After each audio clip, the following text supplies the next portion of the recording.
Hi అండి. ముందు షాట్లో వచ్చేసేసి పైపింగ్ స్ట్రైప్ని ఏ విధంగా స్టిచ్ చేసుకోవాలి అనేది చూపించాను.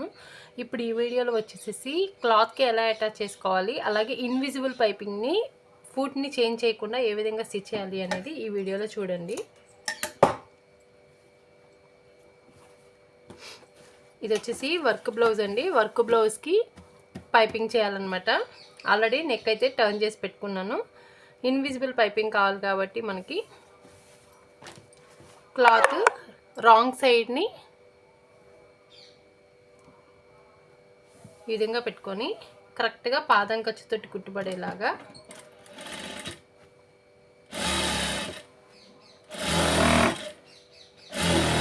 మొత్తం పాదం ఖర్చు కుట్టుతోటి మాత్రమే వేయాలండి. అప్పుడే మనకి ఈక్వల్గా వస్తుందన్నమాట. ఈ విధంగా లైనింగ్కి అటాచ్ చేసుకోవాలి. లైనింగ్కి అటాచ్ చేసిన తర్వాత ఇప్పుడు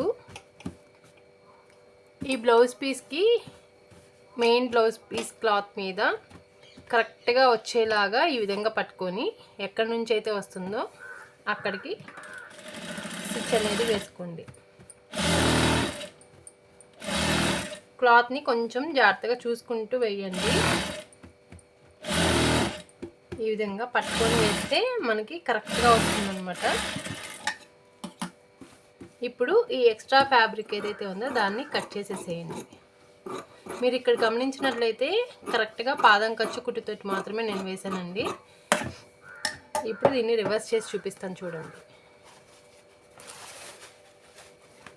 బొటిక్ వాళ్ళ స్టైల్లో వస్తుందండి పైపింగ్.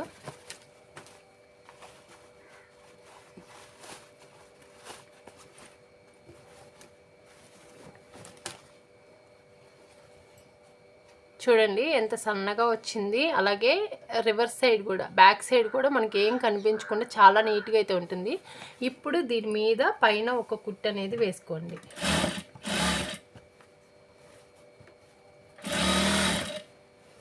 అప్కమింగ్ వీడియోస్లో వచ్చేసేసి వర్క్ బ్లౌజెస్ని ఏ విధంగా కటింగ్ అండ్ స్టిచ్చింగ్ చేయాలి అని నేను కూడా ఈజీ వేలో చూపిస్తానండి. మీకు కనుక ఏదైనా డౌట్స్ ఉంటే కనుక కామెంట్ సెక్షన్లో తెలియజేయండి.